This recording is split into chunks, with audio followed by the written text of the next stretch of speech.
Hi friends, welcome back to my channel. இன்னைக்கு நாம பார்க்க போற வீடியோ என்ன பார்த்தீங்கன்னா ஸ்ட்ரெஸ் மன அழுத்தம் அடையும் போது உடல் உறுப்புகள் எப்படி பாதிக்கப்படுகிறது தெரியுமா?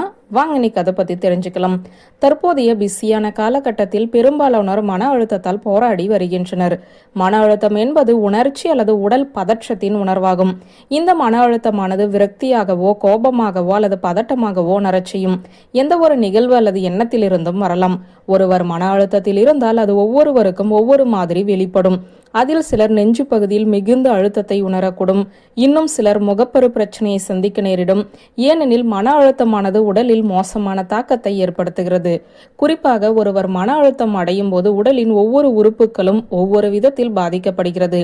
இப்போது மன அழுத்தம் அடையும் போது உடல் உறுப்புகள் எப்படி பாதிக்கப்படுகிறது என்பதைத்தான் இந்த வீடியோவில் பார்க்க போகிறோம்.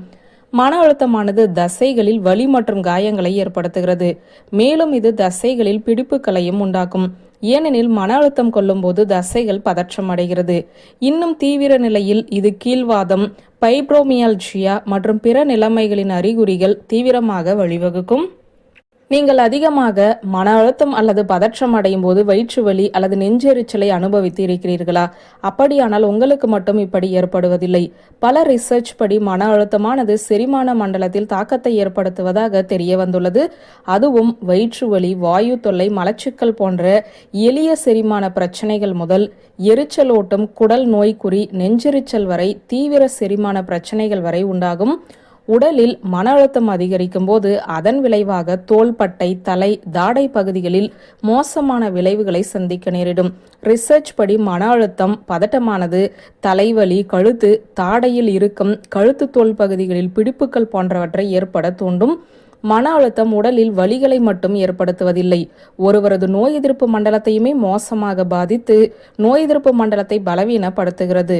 எனவே மன அழுத்தத்தால் உடலின் நோய் எதிர்ப்பு மண்டலம் பலவீனமாகாமல் இருக்க தினமும் உடற்பயிற்சி, யோகா, தியானம் போன்றவற்றில் ஈடுபடுவதோடு ஆரோக்கியமான உணவு பழக்கத்தையும் ஏற்படுத்தி கொள்ளுங்கள். மன அழுத்தமானது உடல் உறுப்புகளில் மட்டுமின்றி சருமம், தலைமுடியிலுமே மோசமான தாக்கத்தை ஏற்படுத்தும். குறிப்பாக அதிக மன அழுத்தமானது சருமத்தில் அரிப்புமிக்க அலர்ஜி, தடிப்பு தோல் அலர்ஜி, முகப்பருப்புகள் போன்ற தலைமுடி பிரச்சனைகளை தீவிரமாக்கும். அதே போல அதிக பதட்டமானது தலைமுடி உதிர்வை அதிகரித்து கொத்து கொத்தாக முடியை உதிர தூண்டிவிடும். அதிக மன அழுத்தம் கொள்ளும் போது உடலில் கார்டிசோல் மற்றும் அட்ரினலின் அதிகரித்து இதய துடிப்பு, இரத்த அழுத்தத்தை அதிகரிக்கிறது. கூடுதலாக இந்த ஹார்மோனானது இரத்த நாளங்களை இறுக்கமடைய செய்து பெரிய தசைகளுக்கு அதிக அளவிலான ஆக்சிஜனை மாற்றிவிடுகிறது. இதன் விளைவாக சுவாசிப்பதில் மாற்றத்தை சந்திக்க நேரிட்டு சுவாச பிரச்சனைகளை உண்டாக்குகிறது. இப்படி நீண்ட காலத்திற்கு மன அழுத்தத்தை அனுபவித்தால் இதய துடிப்பு, இரத்த அழுத்தத்தில் தொடர்ந்து அதிகரிப்பு ஏற்பட்டு மார்பு வலி, இதய நோய், பக்கவாதம், மாரடைப்பு அல்லது உயர் ரத்த அழுத்தம் ஆகியவற்றின் அதிக ஆபத்தை ஏற்படுத்தும். வியூவர்ஸ், இந்த வீடியோ உங்களுக்கு பிடித்திருந்த லைக், கமெண்ட், ஷேர் பண்ணுங்க. நன்றி.